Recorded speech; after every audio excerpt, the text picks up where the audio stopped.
ഇന്ന് നമുക്ക് പഴയൊരു ചായക്കട പലഹാരമായിട്ടുള്ള മുന്തിരിക്കൊത്ത് എങ്ങനെ ഉണ്ടാക്കാമെന്ന് നോക്കാം. വളരെ ഈസി ആയിട്ട് നമുക്ക് ഇത് ഉണ്ടാക്കിയെടുക്കാൻ പറ്റും.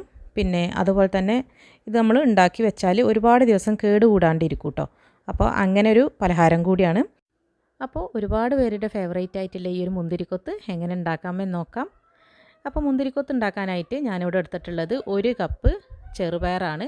ഇനി നമുക്കിതൊന്ന് വറുത്തെടുക്കണം. അപ്പോൾ പാന് ചൂടാക്കിയിട്ട് മീഡിയം ഫ്ലെയിമിലിട്ടിട്ട് നല്ലൊരു ഗോൾഡൻ കളറാവുന്നത് വരെ വറുക്കണം.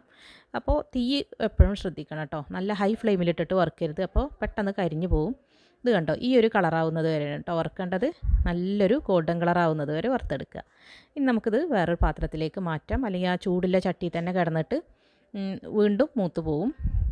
ഇനി ഇത് നമുക്കിതൊന്ന് പൊടിച്ചെടുക്കണം. അപ്പോൾ പൊടിച്ചെടുക്കുമ്പോൾ ഇതിൻ്റെ കൂടെ ഒരു 3 ഏലക്കായും കൂടെ കൂട്ടിയിട്ട് പൊടിച്ചെടുക്കുക. അപ്പോൾ പൊടിച്ചെടുക്കണ പരുവെന്ന് പറയുമ്പോൾ നമ്മുടെ പുട്ടുപൊടി ഉണ്ടല്ലോ, ആ ഒരു പരുവത്തിലാണ് കേട്ടോ പൊടിച്ചെടുക്കേണ്ടത്.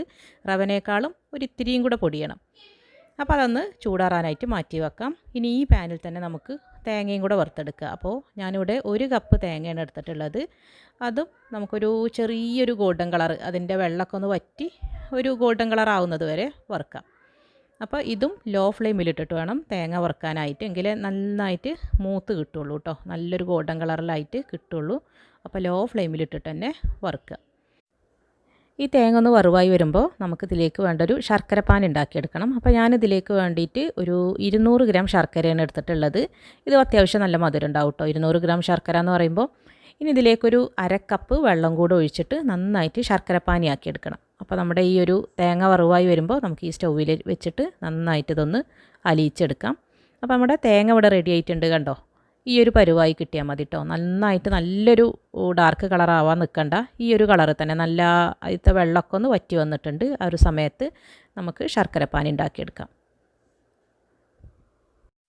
പിന്നെ ശർക്കരപ്പാനിയുടെ പരുവെന്ന് പറയുമ്പോൾ നമ്മുടെ വിരലിൽ ഇങ്ങനെ എടുത്ത് നോക്കുമ്പോൾ, അലിഞ്ഞതിന് ശേഷം വിരലിലെടുത്ത് നോക്കുമ്പോൾ ഒട്ടണം, അത്രയേ ഉള്ളൂ കേട്ടോ. ഇത് കറക്റ്റായിട്ടുള്ള വെള്ളമാണ് ഞാൻ ഒഴിച്ചിട്ടുള്ളത്, ഇതിൽ കൂടി പോകരുത് കേട്ടോ.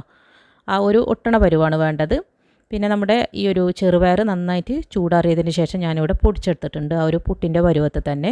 ഇനി ഇതിലേക്ക് ഒരല്പം ഉപ്പ് ചേർത്ത് കൊടുക്കാം. പുട്ടിൻ്റെ പരുവത്തിൽ തന്നെ പൊടിച്ചെടുക്കണം കേട്ടോ, എങ്കിൽ ആ ഒരു ടേസ്റ്റ് തന്നെ നമുക്ക് കിട്ടുള്ളൂ. ഇനി ഇതിലേക്ക് ഒരു 1/2 ടീസ്പൂണോളം ചുക്കുപൊടിയും കൂടെ ചേർത്ത് കൊടുക്കാം. അപ്പോൾ ആ ചുക്കുപൊടിയുടെ ഫ്ലേവറും നന്നായിരിക്കും. അപ്പോൾ നിങ്ങൾക്ക് ഇഷ്ടമാണെന്നുണ്ടെങ്കിൽ ചുക്കുപൊടി ചേർത്തോളൂ കേട്ടോ, നല്ല ടേസ്റ്റ് തന്നെയാണ് ചുക്കുപൊടി ചേർക്കുമ്പോൾ. ഇനി നമ്മൾ വറുത്ത് വെച്ചിട്ടുള്ള ആ ഒരു തേങ്ങയും കൂടെ ചേർത്ത് കൊടുക്കാം. ഈ തേങ്ങ വേണമെന്നുണ്ടെങ്കിൽ പൊടിച്ച് വേണമെങ്കിലും ചേർക്കാം, ഒന്ന് ചെറുതായിട്ടൊന്ന് പൊടിച്ച് ചേർക്കാം. അല്ലെങ്കിൽ ഇതുപോലെ തന്നെ ചേർത്താലാണ് എനിക്ക് ടേസ്റ്റായിട്ട് തോന്നിയത്. കാരണം അതിങ്ങനെ കടിക്കുമ്പോഴേ ആ ഒരു തേങ്ങ ഇങ്ങനെ കടിക്കുമ്പോൾ നല്ലൊരു ടേസ്റ്റായിട്ട് തോന്നിയിട്ടുണ്ട്. ഇനി ഇത് നന്നായിട്ടൊന്ന് മിക്സ് ചെയ്ത് കൊടുത്തതിന് ശേഷം നമുക്ക് ശർക്കരപ്പാനി ഒഴിച്ചു കൊടുക്കാം. ഇത് കണ്ടോ, ഈ ഒരു പരുവത്തിലാണ് ശർക്കരപ്പാനി വേണ്ടത്. ഒരു കമ്പിപ്പാകം അങ്ങനെയൊന്നും ആവണമെന്നൊന്നുമില്ല. ഒരു നമ്മൾ വിരൽ വെച്ചിങ്ങനെ നോക്കുമ്പോൾ ഒന്ന് ഒട്ടി വരണം, അത്രയും മതി കേട്ടോ. അപ്പോൾ ഇത് ഒഴിച്ചു കൊടുത്തതിന് ശേഷം നല്ല ചൂടോടുകൂടെ തന്നെ ഒഴിക്കണം കേട്ടോ, അത് പ്രത്യേകം ശ്രദ്ധിക്കണം. ശർക്കരപ്പാനി നല്ല ചൂടായിരിക്കണം, ആ ഒരു ചൂട് തന്നെ ഒഴിച്ചു കൊടുക്കണം. എന്നിട്ട് നന്നായിട്ട് കുറച്ച് ഒഴിച്ചിട്ട് നന്നായിട്ട് അങ്ങ് മിക്സ് ചെയ്ത് കൊടുക്കുക. അപ്പോൾ ആവശ്യാനുസരണം ഒഴിച്ചു കൊടുത്താൽ മതി കേട്ടോ. നമുക്കിങ്ങനെ ഉരുട്ടിയെടുക്കേണ്ട ആ ഒരു പരുവുണ്ടല്ലോ, ആ ഒരു പരുവത്തിൽ ഒഴിച്ചു കൊടുത്താൽ മതി. ഇതിപ്പോൾ ഏകദേശം കറക്റ്റാണ്. എൻ്റെ അടുത്ത് ഏകദേശം ഒരു ടേബിൾ സ്പൂണോളം എനിക്ക് ബാക്കി വന്നു ശർക്കരപ്പാനി, അത്രയും ഞാൻ ഒഴിച്ചിട്ടുണ്ട് കേട്ടോ. പിന്നെ ഇത് നമ്മളൊരു 4-5 മിനിറ്റ് ഇങ്ങനെ വെക്കും, അപ്പോൾ ഒന്ന് തിക്കായിട്ട് വരികയും ചെയ്യും. അപ്പോൾ അത് ചൂടോടുക്കനെ തന്നെ ഒഴിക്കാൻ നോക്കുക കേട്ടോ, അത് പ്രത്യേകം ശ്രദ്ധിക്കണം, എങ്കിലേ നമുക്ക് ആ കറക്റ്റ് പരുവത്തിൽ ഉരുട്ടിയെടുക്കാൻ പറ്റുള്ളൂ. അതിപ്പോൾ നന്നായിട്ട് മിക്സാക്കി എടുത്തിട്ടുണ്ട്. ഇനി ഇതൊന്ന് ചൂടാറി കിട്ടണം, കാരണം നമുക്കിതൊന്ന് ഉരുട്ടിയെടുക്കാനുള്ളതല്ല, അപ്പോൾ കൈ ചൂടായി പോവും. ആ ഒരു സമയം കൊണ്ട് നമുക്കിതിലേക്ക് വേണ്ട ബാറ്റർ ഒന്ന് ഉണ്ടാക്കിയെടുക്കണം. അപ്പോൾ അതിന് വേണ്ടിയിട്ട് ഞാനിവിടെ 1 കപ്പ് അരിപ്പൊടിയും അതുപോലെ തന്നെ ഒരു 2 ടേബിൾ സ്പൂൺ മൈദയോ അല്ലെങ്കിൽ കോൺഫ്ലവറോ ചേർത്ത് കൊടുക്കാം കേട്ടോ. ഞാനിവിടെ മൈദയാണ് ചേർത്തിട്ടുള്ളത്. പിന്നെ ഒരു അല്പം മഞ്ഞൾപ്പൊടി, ഏകദേശം ഒരു 1/4 ടീസ്പൂൺ മുതൽ 1/2 ടീസ്പൂൺ വരെ ചേർക്കാം. പിന്നെ മഞ്ഞൾപ്പൊടിക്ക് അത്രയും കളറില്ലാത്തതുകൊണ്ട് ഞാനൊരു 1/2 ടീസ്പൂൺ ചേർക്കുകയാണ്. പിന്നെ ഒരിത്തിരി ഉപ്പും കൂടെ ചേർക്കാം. എന്നിട്ട് നമ്മുടെ സുഖിയനൊക്കെ ഉണ്ടാക്കുമല്ലോ, ആ ഒരു സുഖിയനൊക്കെ ഉണ്ടാക്കണം, അല്ലെങ്കിൽ നമ്മുടെ ദോശമാവിൻ്റെ ആ ഒരു പരുവം, ആ ഒരു പരുവത്തിലാണ് നമുക്കിത് ബാറ്റർ ഉണ്ടാക്കിയെടുക്കേണ്ടത് കേട്ടോ. അതായത് നമ്മുടെ പഴംപൊരിക്കൊക്കെ ഉണ്ടാക്കൂലേ ബാറ്റർ, ആ ഒരു ബാറ്റർ തന്നെയാണ് വേണ്ടത്, ആ ഒരു പരുവം തന്നെയാണ് വേണ്ടത് കേട്ടോ. ആ ഒരു പരുവത്തിന് നമുക്ക് നന്നായിട്ട് ഇതൊന്ന് കലക്കിയെടുക്കാം.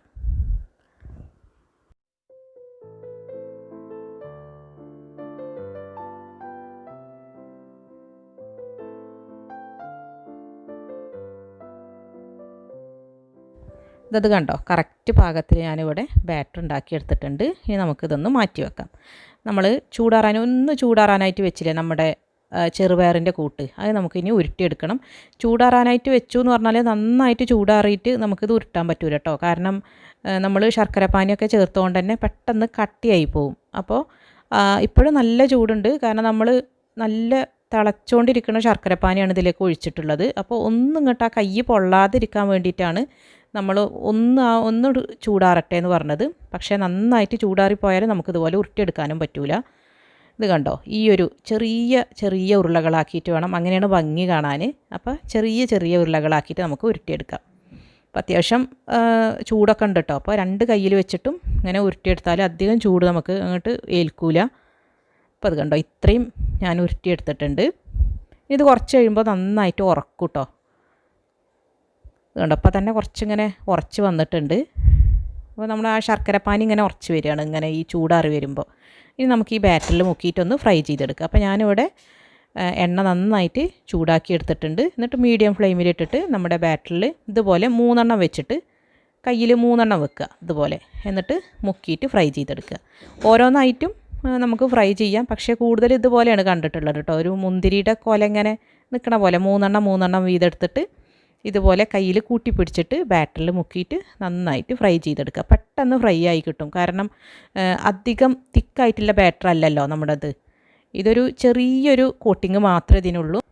അതുകൊണ്ട് തന്നെ പെട്ടെന്ന് ഫ്രൈ ആയി കിട്ടും. അധികം വേവാനൊന്നുമില്ലല്ലോ, പെട്ടെന്ന് നമുക്ക് ഫ്രൈ ചെയ്തെടുക്കാം. അങ്ങനെ ഒരു ഗുണം കൂടി ഉണ്ട് കേട്ടോ ഈ ഒരു പലഹാരത്തിന്. പിന്നെ വേറൊരു കാര്യമുള്ളത്, നല്ല ടേസ്റ്റുള്ളൊരു പലഹാരമാണ്. മധുരം ഇഷ്ടപ്പെടുന്നവർക്ക്, അല്ലെങ്കിൽ നമ്മുടെ നെയ്യപ്പം ഉണ്ണിയപ്പമൊക്കെ ഇഷ്ടമുണ്ടാവുമല്ലോ ചിലവർക്ക്, കൂടുതൽ ഇഷ്ടമുണ്ടാവുമല്ലോ ഈ ശർക്കര പലഹാരത്തിനോട്. അങ്ങനെയൊക്കെ ഇഷ്ടപ്പെടുന്നവർക്ക് തീർച്ചയായിട്ടും ഇഷ്ടമാവുന്ന ഒരു പലഹാരമാണിത്. ഇനി ഇത് കഴിക്കാത്തവർക്ക് വേണ്ടിയിട്ടാണ് കേട്ടോ ഞാനിത് പറഞ്ഞത്. പല ആളുകളും ഇത് കഴിച്ചിട്ടുണ്ടാവും. കാരണം പണ്ട് മുതലേ ഉള്ള ചായക്കടകളിലൊക്കെ കിട്ടുന്ന ഒരു പലഹാരം തന്നെയാണിത്. അതുപോലെ തന്നെ തമിഴ്നാട് ഭാഗത്തും ഇതുണ്ടെന്ന് ഞാൻ പറയുന്നത് കേട്ടിട്ടുണ്ട്. അപ്പോൾ എല്ലാവരും ഇത് ഒരു തവണയെങ്കിലും ഒന്ന് ട്രൈ ചെയ്ത് നോക്കുക കേട്ടോ. തീർച്ചയായിട്ടും ഇഷ്ടമാവും. ഇത് കുട്ടികൾക്കൊക്കെ നന്നായിട്ട് ഇഷ്ടമാവും കേട്ടോ. ഉണ്ടാക്കിയൊക്കെ വെച്ചാൽ ഇടയ്ക്കിടയ്ക്ക് എടുത്ത് കഴിക്കാൻ പറ്റണ നല്ല ടേസ്റ്റുള്ള ഒരു പലഹാരം. അപ്പോൾ എല്ലാവരും ഇതൊന്ന് ട്രൈ ചെയ്തിട്ട് നിങ്ങളുടെ ഫീഡ്ബാക്സൊക്കെ ഒന്ന് പറയുക. ഇനി വീണ്ടും പുതിയ നല്ല റെസിപ്പീസുമായി കാണാം. അപ്പോൾ എൻ്റെ ചാനൽ ഇതുവരെ സബ്സ്ക്രൈബ് ചെയ്യാത്തവരുണ്ടാവുമല്ലോ, പുതുതായിട്ട് കാണുന്നവരുണ്ടെങ്കിൽ ഒന്ന് സബ്സ്ക്രൈബ് ചെയ്യൂ കേട്ടോ. കൂടെ നിങ്ങളുടെ ഫ്രണ്ട്സിനും റിലേറ്റീവ്സിനും കൂടെ ഒന്ന് ഷെയറും കൂടെ ചെയ്യണേ, നിങ്ങൾക്ക് ഈ റെസിപ്പീസൊക്കെ ഇഷ്ടമാവുകയാണെന്നുണ്ടെങ്കിൽ. അപ്പോൾ ഇനി വീണ്ടും വരാം പുതിയ റെസിപ്പീസുമായി. Thank you.